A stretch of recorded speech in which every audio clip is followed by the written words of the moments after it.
Yang Bismillahirrahmanirrahim. Assalamualaikum warahmatullahi wabarakatuh. Waalaikumsalam warahmatullahi wabarakatuh. Ya, terima kasih kepada Ibu Dr. Fedrika dan Ibu Dr. Suzana Lisa yang sudah meluangkan waktu kedatangan saya ke ruang kerja Ibu dua dosen yang cantik-cantik ini. Alhamdulillah. Saya bisa datang ke Fakultas Hukum, tepatnya di ruangan program Magister Ilmu Hukum Universitas Batanghari.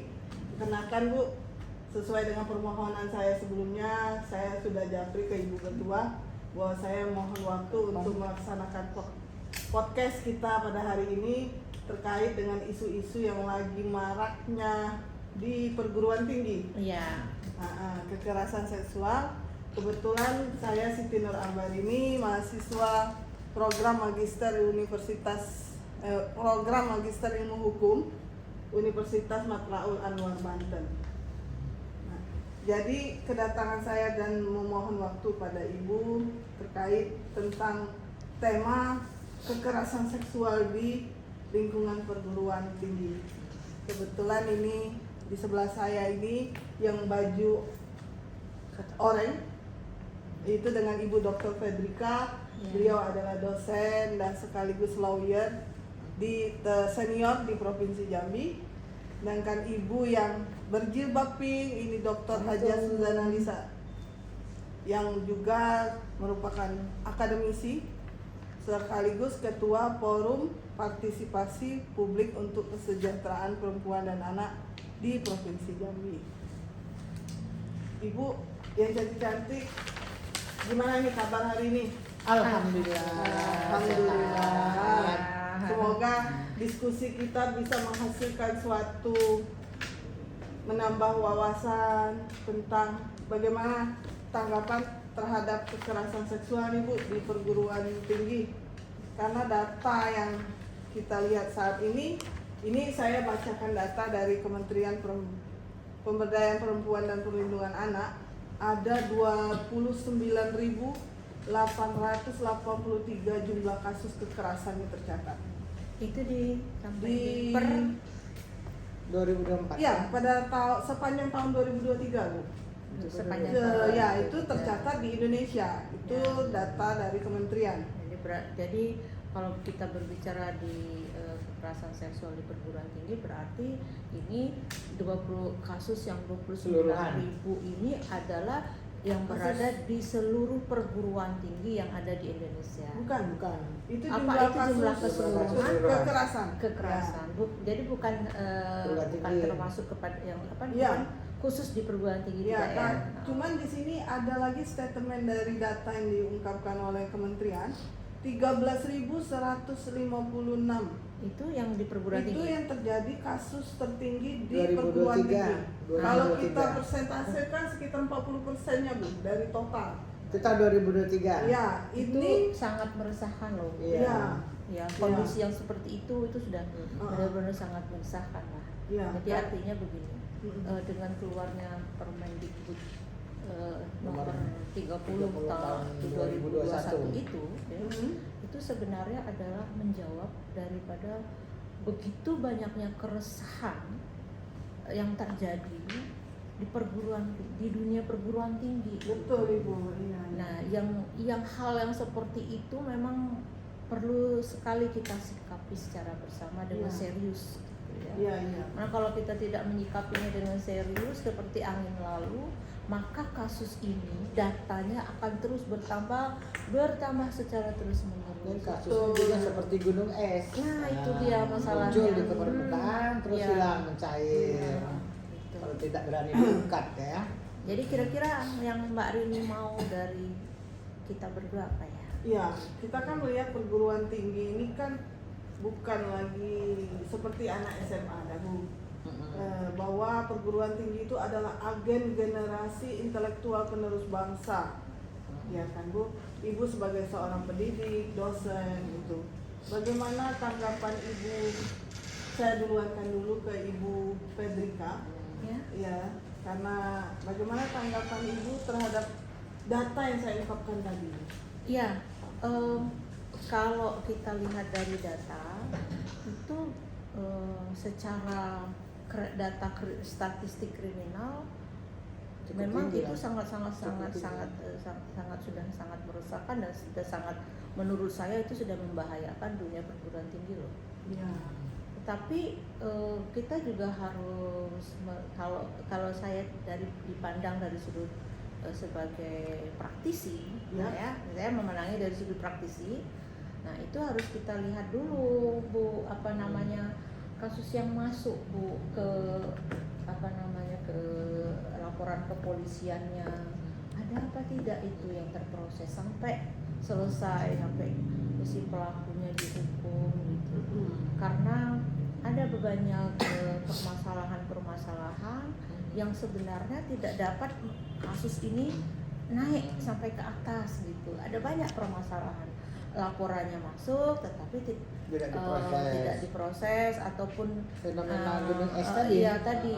Jadi ada banyak hal yang mempengaruhi seperti itu gitu. Jadi makanya dari sudut pandang saya sebagai praktisi itu tentu harus kita lakukan penelitian lebih jauh untuk mengecek berapa kasus-kasus yang sudah diselesaikan gitu. Karena percuma terdata 13.000 kasus, tapi misalnya yang baru diselesaikan di pengadilan itu hanya hitungannya cuma 25% misalnya. Ya. Nah itu kan sama saja tidak teratasi dan tidak terselesaikan permasalahannya seperti itu gitu. Ya. Nah untuk itu saya pikir harus ada jalan petunjuk apa yang mengarahkan kepada jangan sampai itu terjadi ya, yang seperti itu. Nah kalau dari saya ini, saya melihatnya dari sudut praktisi, sebagai praktisi itu bagaimana proses untuk menyelesaikan perkara gitu. Nah kalau misalnya dari Bu Sana, karena Ibu Susana dia lebih kepada edukasi, memberikan kepada masyarakat supaya masyarakat itu bisa terhindar daripada sebagai korban pelecehan seksual atau sebagai korban kekerasan seksual. Mungkin Bu Sana bisa menyampaikannya terlebih dahulu, mungkin seperti itu. Ya Bu, Ibu Dr. Suzana kan juga sekaligus ketua provinsi Jambi. Nah, di sini kembali lagi kita berdasarkan data Ibu bahwa interaksi kekerasan seksual di perguruan tinggi itu kan ada antara dosen dengan mahasiswa, sesama dosen dengan tenaga kependidikan, sesama tenaga pendidikan atau sesama mahasiswa. Dari 4 interaksi yang tadi saya sebutkan itu banyak yang terjadi atau viral di media sosial itu dosen dengan mahasiswa. Menurut Ibu, di mana potensi adanya kekerasan seksual itu? Interaksi yang terbanyaknya itu di mana dan bagaimana indikasi atau indikator bahwa itu adalah bentuk kekerasan seksual di perguruan tinggi? Baik, jadi sehubungan dengan apa yang dipertanyakan oleh Bu Siti Embarini tadi, barangkali kita bisa menjawab bahwa memang, saya ulas sedikit, bahwa memang kekerasan seksual ini sangatlah tinggi ya tingkat kasusnya. Kalau tadi disampaikan bahwa sekian ribu tadi ini Mbak Rini, 13.000 yang seksual perguruan tinggi. Nah itu di tahun 2023. Nah sementara untuk di tahun 2024 ini sendiri, ini sebetulnya sudah terdata sampai tanggal 13 Agustus 2024 itu untuk kasus kekerasan seksual di perguruan tinggi itu ada 2.681. Baru bulan 8 sekarang, kalau bulan 12 berarti tinggal 4 bulan lagi, belum ada angkanya ya secara pendataan. Nah ini tentunya seperti Bu Dr. Fedrika menyampaikan, tentunya ini sangat meresahkan sekali, khususnya memang di lingkup perguruan tinggi. Di mana perguruan tinggi kan adalah suatu tempat mendapatkan menggali ilmu agar mahasiswanya nyaman, tanpa gangguan, apalagi tanpa menjadi korban daripada pelecehan seksual atau kekerasan seksual. Nah, namun faktanya menunjukkan bahwa ini terjadi di perguruan tinggi. Nah, seperti contoh misalnya banyak perguruan tinggi, termasuk di Jambi juga ada perguruan tinggi yang terjadi kasus-kasus pelecehan seksual terhadap dosen dan mahasiswa. Nah, memang ini agak rentan sebetulnya terjadi di perguruan tinggi. Karena kita tahu bahwa mahasiswa itu kan sifatnya sangat tergantung dengan dosen. Ya. Tergantung dalam arti penuh rasa takut, ya, segan, kemudian selalu menurut perintah dosen, sehingga mahasiswanya itu sendiri tidak bisa memilah perintah yang mana yang harusnya bisa ditolak karena rasa takut ngikut saja gitu kan. Padahal sebetulnya ada batasan-batasan kapan seorang mahasiswa itu menuruti kemauan atau kehendak dosen dan kapan dia harus menolak. Nah, ini yang susah untuk dibedakan. Mahasiswa untuk membedakan ini susah. Sehingga dalam kasus tertentu, dalam kondisi tertentu, ya ini karena kita tahu bahwa kadangkala peluang untuk terjadinya kejahatan ini kan tidak hanya di tempat tertutup yang jelas yang mudah melakukannya, bahkan di tempat terbuka juga tempat umum. Nah, termasuk di pendidikan. Nah, untuk itu barangkali perlu mahasiswa ini mengintrospeksi diri dulu. Artinya secara internal pribadi dia harus bisa menyikapi apa yang seharusnya dia lakukan, ya. Artinya dalam hal sikap tindak, dalam hal cara bicara, dalam hal tata krama, dan termasuk yang paling fatal itu dalam hal berpakaian. Ya, betul. Nah, kan, jadi kalau mahasiswa sudah bisa mengendalikan hal-hal tadi, saya rasa juga salah satu upaya untuk mencegah terjadinya pelecehan seksual atau kekerasan seksual. Nah, tapi ya ini tadi, atau barangkali juga kalau secara umum juga barangkali bisa juga dilihat dari faktor lingkungan. Nah, kita tadi berhadapan dengan dosen, lingkupnya di mana itu harus jadi perhatian sekali. Nah, jangan sampai kita mengikuti dosen bertemu di tempat tertutup yang tanpa pengawasan orang banyak, kemudian bertemu di luar jam kerja dosen, di sore hari, bahkan ada janjian misalnya ketemu di malam hari. Nah, ini yang memberikan peluang-peluang terjadinya pelecehan ataupun mungkin menimbulkan kekerasan seksual. Ya. Nah, ini jadi sedapat mungkin kami dari Forum Puspa, karena Forum Puspa ini adalah partisipasi publik untuk kesejahteraan perempuan dan anak yang tentunya bergerak dalam bidang perlindungan yang sifatnya preventif, pencegahan, berupaya semaksimal mungkin untuk memberikan edukasi terhadap pelajar dan mahasiswa tentang hal-hal yang berkaitan dengan pelecehan seksual ini. Nah, dengan adanya edukasi ini tentunya harapan kita ya hal ini tidak akan terjadi gitu kan. Tapi ya, walaupun terjadi barangkali alhamdulillah di universitas di sini ya tidak ada terjadi hal ini. Alhamdulillah. Nah, alhamdulillah tidak ada terjadi.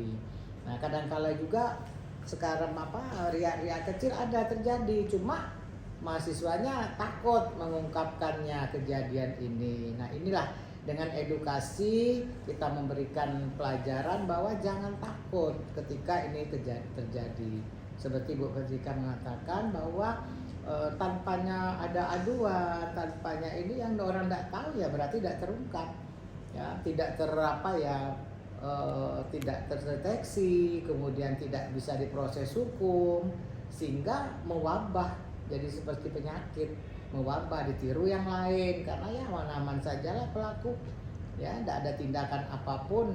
Nah, padahal sebetulnya kalau memang dia sanksi berat di perguruan tinggi mahasiswa yang demikian bisa diberhentikan jadi mahasiswa, dan dosen pun bisa diberhentikan jadi dosen.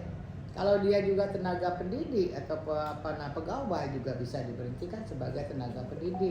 Ini konsekuensinya demikian. Nah, barangkali hanya itu barangkali Bu Rini. Iya. Saya kembalikan ke Bu Fredrika. Iya, jadi saya ingin menambahkan sedikit ya apa yang disampaikan oleh Bu Sana, bahwa kita saling melengkapi ya. Di dalam hal tadi sebagaimana yang disampaikan oleh Bu Sana, bahwasanya perguruan tinggi itu kan namanya kan sudah pengajaran terhadap mahasiswa gitu. Jadi kan ini kan lingkungan elit sudah itu. Nah, harapan kita memang seperti yang dikatakan tadi, bahwa di dalam lingkungan yang elit itu ya berarti kan semua kondisi kita juga harus lebih baik ya daripada kondisi di sekolah-sekolah yang masih kategori pelajar ya.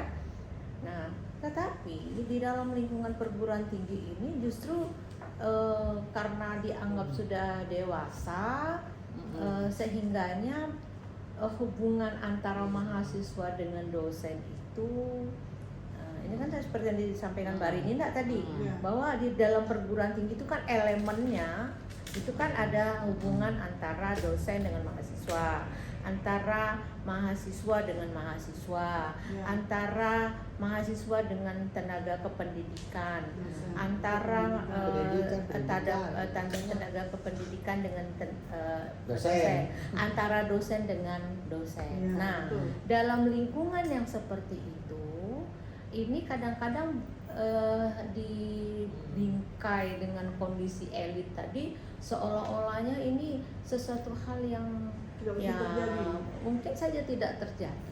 Tetapi ternyata kalau misalnya kita lihat kembali kepada data tadi, data itu fakta loh, fakta hukum, fakta real yang berbicara gitu. Dan kita tidak bisa menolak itu, memang seperti itu, dan itu yang kita sikapi.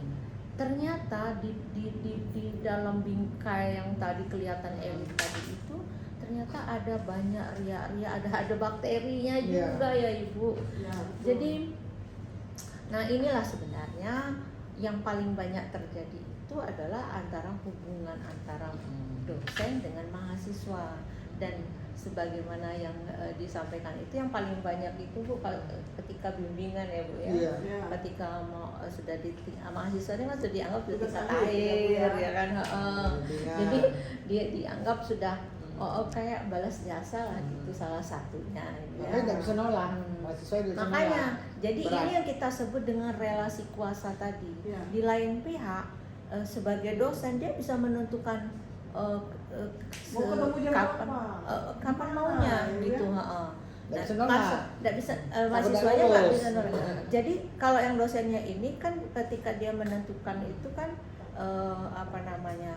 ya nanti kalau misalnya nunggu waktunya dia berada di tempat, kan mungkin waktunya lama nih. Misal saya nggak ke kampus dalam beberapa hari ini. Kalau memang mau nanti ketemu di sini aja dah. Sekalian saya ada acara, gitu kan biasanya seperti itu. Mahasiswa itu ada target mungkin dari orang tua. Kamu harus cepat selesai. Jadi biar tidak kena SPP. Makanya, jadi seperti itu. Jadi makanya akhirnya ya udahlah. Jadi mahasiswa yang bersangkutan tidak bisa untuk tidak menolak gitu. Jadi ya udahlah, kepengen cepat juga gitu kan. Nah, tahu-tahu begitu sudah dijanjikan segini, di sini terlalu ramai, kita nggak konsentrasi, ambillah tempat tertentu yang lebih agak sepi gitu. Nah, itu kejadiannya seperti itu ya, sehingganya terjadilah tadi yang mulanya hanya pegang-pegang dikit, pegangnya nggak sengaja tersenggol dikit. Ya ambil pena ini ya, aduh enak pena di sini jatuhnya. Ya udah tuh ya berlanjut menjalar kemana-mana nih, tangannya nih gratil nih, tangannya ini ramah banget nih. Jadi seperti itu sebenarnya mulai dari hal-hal yang seperti itu. Kadang-kadang dengan coba-coba ya itu seperti itu. Tapi harus juga kita bedakan bahwa dalam lingkup kekerasan seksual itu ada juga yang disebut dengan pelecehan seksual gitu ya. Nah, perbedaannya itu sebenarnya tidak sangat jauh, tetapi ya kita harus bisa melihat bahwa pelecehan seksual itu tidak hanya tidak perlu dengan bertatap muka saja. Pelecehan seksual itu dengan melalui media pun itu bisa terjadi. Ya, kamu kirim dong, kamu lagi apa? Kamu kirim dong gambar kamu yang nggak usah pakai baju dong. Nah itu salah satu pelecehan loh. Bentuk-bentuk pelecehan. Nah kalau gitu aku nggak mau ngeluarin nilai loh. Nah gimana? Mau cepat dikeluarin nilai nggak? Tuh itu salah satu yang tidak kuasa menolak Modus tadi. ya? Iya modus ya. Nah oleh karena itu maka jadi seperti yang disampaikan oleh Bu Susana tadi bahwa sebenarnya mengedukasi daripada mahasiswa untuk dia berani untuk menyatakan bahwa sudah terjadi sesuatu kepada dia. Nah, kadang-kadang orang merasa, aduh, nanti kalau aku buka cerita yang terjadi padaku ini kan malu. Apalagi nanti ini skripsinya belum selesai, tapi dia harus membuka itu ya kok boleh buat. Karena kalau sudah terbuka ini permasalahan peristiwa hukum yang terjadi, kalau sudah dibuka ini kan akan cepat diselesaikan. Apalagi di perguruan tinggi sekarang berdasarkan Permendikbud tadi sudah dibentuk satgas-satgas. Jadi cepat itu ditangani. Makanya sebagai pemerhati perempuan, saya juga sebagai praktisi perempuan itu juga akan mengiring gitu ya kasusnya. Kita lihat sama-sama loh ini. Walaupun sudah ada satgas yang di perguruan tinggi, tapi sebagai pemerhati perempuan kami juga tidak tinggal diam. Dan itu tetap kami giring itu. Melakukan pendampingan ya, Bu ya. Iya, jadi ketika seseorang itu sudah terjadi kepada dia pelecehan kah, apakah kekerasan seksual kah, maka kita wajib untuk mendampingi mahasiswa tersebut supaya mahasiswa tersebut berani untuk melangkah lebih jauh, membuat laporan dan mengikuti proses sampai litigasi seperti itu. Jadi itu kita berikan motivasi, dorongan ya dan semangat tertentu supaya ini kasusnya tidak boleh dibiarkan membeku, karena takutnya kasusnya itu membeku. Jadi itu harus didampingi. Bahkan bila perlu ini ada beberapa kasus yang kebetulan memang pelakunya itu dia termasuk pimpinan dari suatu perguruan tinggi gitu kan. Nah, jadi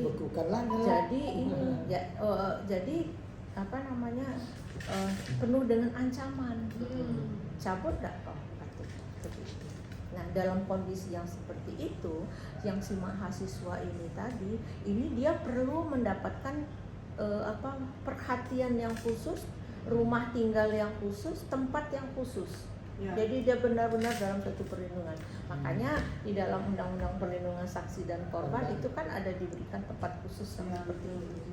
Yang supaya apa? Supaya dia terhindar daripada ancaman-ancaman ini tadi.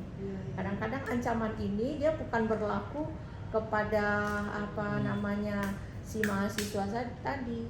Bisa jadi ini berlaku juga kepada orang tuanya yang kena teror seperti itu. Jadi makanya harus digiring. Kita harus semua ikut mendampingi ya Bu ya, supaya kasusnya itu jangan berhenti sampai di situ.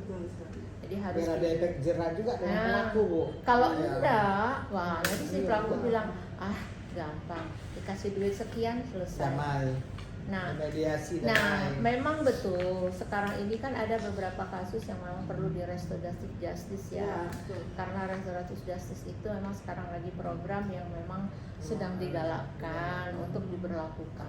Tetapi lihatlah dulu kasusnya. Untuk kasus yang pelecehan seksual ini, untuk kasus kekerasan seksual ini memang perhatian yang sangat Iya. khusus Iya. gitu.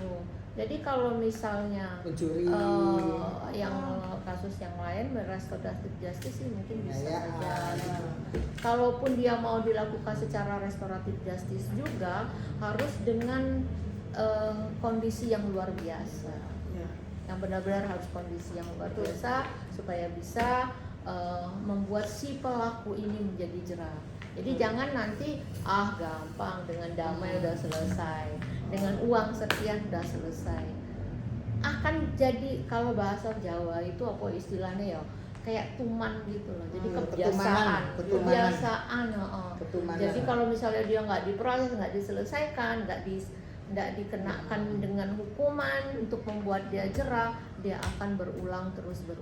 Dan timbul pelaku baru. Nah, dan Iya. itu bisa memberikan contoh kepada yang lain. Iya. Nah, Dan tidak tutup juga dia lagi melakukannya di hal yang itu sama. tadi masalahnya. Karena apa? Gampang Bu, Gampang. dia duitnya banyak. Sedamai. Bisa dengan damai Mediasi selesai. bayar duit selesai. Jadi mungkin Oke. seperti itu ya yang bisa kami sampaikan. Baiklah, hangat sekali perbincangan kita ya Bu ya di podcast Iya. ini.